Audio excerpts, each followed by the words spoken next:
It could in fact be that she simply hadn't invested enough of herself in the interaction to make her feel like that date was justified. So right now, are you in the frustrating scenario of feeling like you're giving dating so much time, so much energy, but you're just not getting the results that you want? Do you feel like you're constantly sending first messages out online, or perhaps you're doing all the effort of getting a woman's phone number only to be met with 1 or 2 word responses from her? This is really frustrating. It will feel like actually dating is a real uphill struggle where she's not meeting you halfway. In fact, she's not even meeting you 10% of the way in terms of building this connection.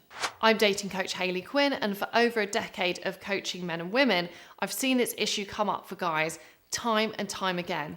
And the irony is, you often actually put the emphasis of how to fix this in totally the wrong place. So often I receive screenshots of guys who've messaged women on Instagram, on a dating app, or a woman, in fact, they've met in real life, and the interaction just isn't really going anywhere. And as a guy, you feel like you're really struggling to build that connection. And in the end, even though her responses to you are, let's face it, quite lame, you still throw it out there and suggest meeting up because you don't want to see this opportunity slip through your fingers. Now, there's 2 important things that you can change right here today. The first one, and this is important actually, is to recognize that not all interactions are winnable. Sometimes, for whatever her reasons, she's just not in the right frame of mind to be able to commit to go on a date with you or probably anybody else. So her lame, flaky responses, or her inability to suggest a time that she's free, or constant cancelling on any plans that you have met, are sending a signal to you about something that's going on in her life that's not related to you. Then what it comes down to is you actually having slightly higher standards for yourself as a man, of realizing that she is not the only good-looking woman who you're going to meet, to stop operating from a place of scarcity and to choose to stop investing in that interaction and take your effort elsewhere. Now, this can feel really scary because she might feel like, well, that's the one, really attractive woman I've interacted with in a while. But the irony is, if you keep asking a woman out, even when she's giving absolutely nothing to the interaction, all that you're actually doing is, if there was any attraction, that is gone, because you are showing her that no matter how she interacts with you, that it's a yes from you. The other major problem that could be going wrong here is that you're getting to that ask out stage, but again, she hasn't really given enough in the interaction to feel like that's justified. It will feel like you've just exchanged a few messages, you haven't really got to know her, and it was like you just wanted to have 5 responses back and forth and then you go in with the date. Now, that's not all bad. Of course, I'd rather that you were proactive and you took your chance and you asked for the date than you hung back and never felt brave enough to make that suggestion. It's really good that you're proactive. However, you're much more likely to be proactive and successful if you are able to build a better connection with her on those messages. So often when you look at what's not working in an interaction, it's not that the date you suggested was really bad or how you suggested the date was terrible.